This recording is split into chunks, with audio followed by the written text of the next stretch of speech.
Hello and welcome to Always Bored, Never Boring.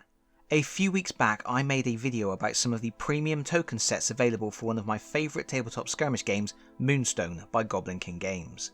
In that video I mentioned that when I bought those tokens I also treated myself to the ridiculous, and ridiculously awesome, Goblin Airship, and today we are going to take a closer look at this example of Goblin ingenuity.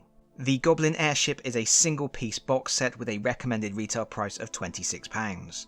The cover art is truly phenomenal, which is a standard for everything Goblin King Games put out, and yes, that is exactly what you think it is, a large frog that has been inflated like a hot air balloon to serve as a mobile gun turret.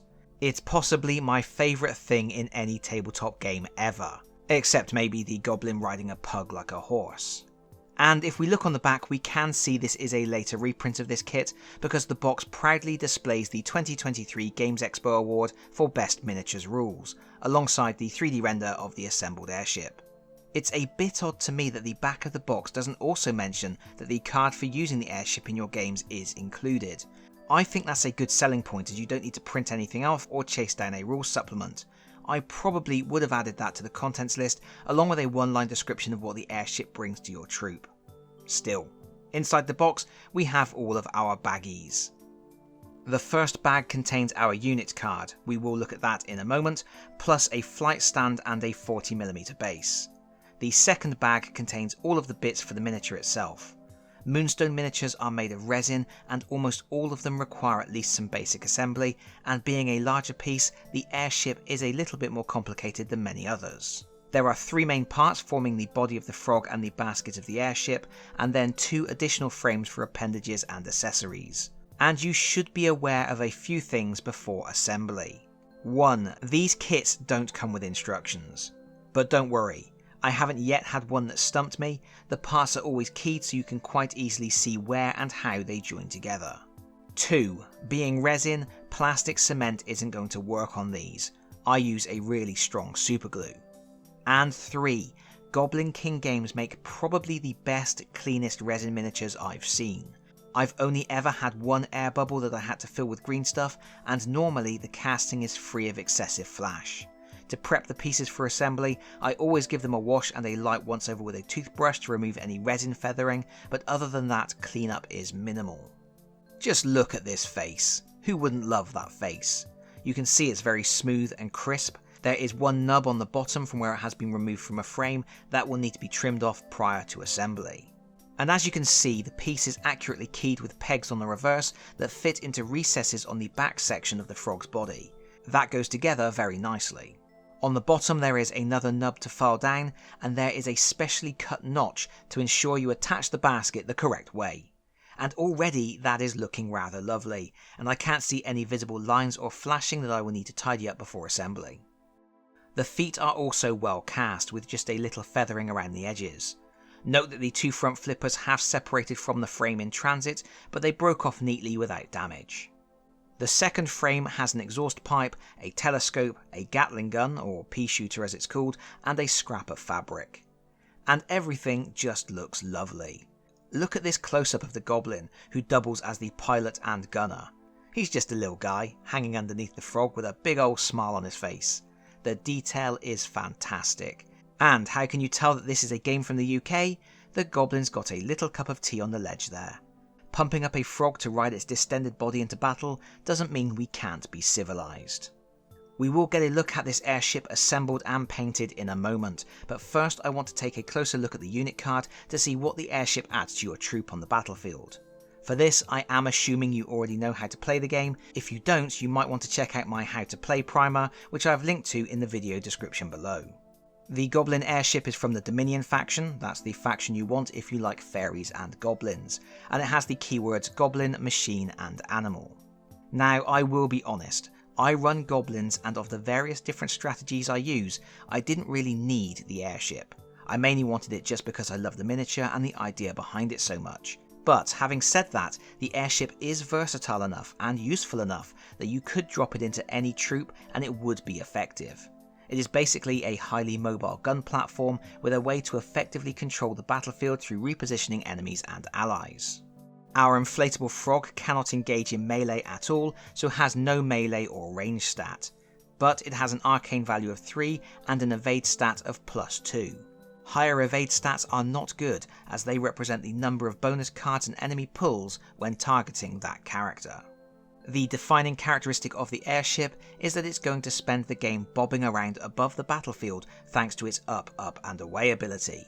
This means it can move over all terrain without penalty, never suffers from falling, and cannot be targeted by melee attacks. Unfortunately, it also means it can't harvest moonstones, doesn't block line of sight, cannot engage enemies to hinder their movement, and does not benefit from cover. Being rather exposed, the airship is likely to be the target of every ranged ability the enemy can throw at it, but it does have ramshackle armour that reduces non-magical damage by 1. And it has 8 wounds, which isn't too bad for a goblin unit, so it should stick around for a bit, causing a nuisance with its 2 abilities. The first of those is Sticky Tongue, which costs 2 energy and affects a target within 4 inches that has an evade stat of -1 or lower.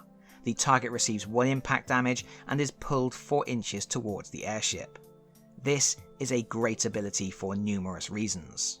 Firstly, it always succeeds. No card pulls, no bluffing, no chance of a catastrophe. Secondly, it specifically targets smaller characters, those annoying nimble fairies who are usually so hard to hit with your ranged arcane abilities thanks to their low evade stats. Thirdly, it's just a great way to control the battlefield. You can pull enemies closer to your troops, or drag them away from moonstones they are trying to claim, or break up strong formations of troops with abilities that create synergies you are struggling to counter. And, this is the really neat bit, you can target friendly units as well, pulling them out of dangerous combats, repositioning them to defend weaker teammates, or dragging an ally to safety when they are struggling under the weight of a lot of moonstone. Sure, the target will take 1 impact damage, but for a 4-inch speed bump, it's often well worth it.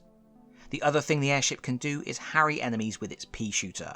For 1 energy, the airship targets a model within 8 inches. That target will take X damage, where X is the value of a green card played. This is not particularly powerful, but it does ignore cover.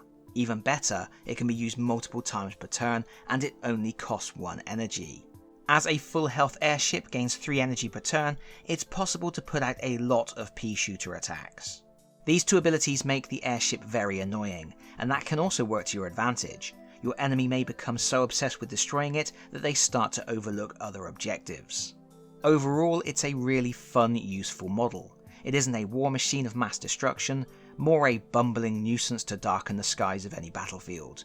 Exactly what you would expect from a silly goblin contraption. Oh, and just to be clear, there's no signature move on the back of this unit card because the airship never engages in melee. And there's not much left to do but show you the airship fully assembled and painted. It actually went together very easily. Even without instructions, it was very clear where each piece should go.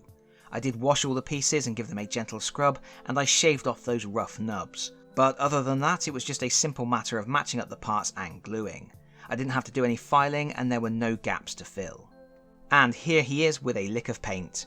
I kept this simple as normal, but I did put a lot more time into this one than some things you may have seen me paint on the channel. The frog is just lots and lots of thin layers of Death Guard green, then an Athonian camo shade wash, before lots more thin layers of Death Guard green and Ogrin camo on the warts. I used Marrow White from P3 for the eyes, and I'm so pleased with how they came out. The Goblin driver was painted with Auroch Flesh, washed with Agrax and then highlighted with Auroch Flesh, which has become my go-to option for quick Goblin skin. Everything else is just my usual mix of Xandri Dust, Steel Legion Drab, Balthazar Gold and Leadbelcher with various washes and progressive highlights. There is a tattered flag hanging off the side of the airship. I decided to paint it white, partly because I'm not good at freehand designs, but mainly because I thought it was a perfectly acceptable Goblin tactic to fly around waving a white flag before opening up on the enemy with the pea shooter. I wonder how many times those dumb gnomes will fall for that. The base isn't quite finished yet. I need to varnish the miniature and then I will add some more decorative features, but for the purposes of this video, I am done. So that's that. Thank you so much for watching.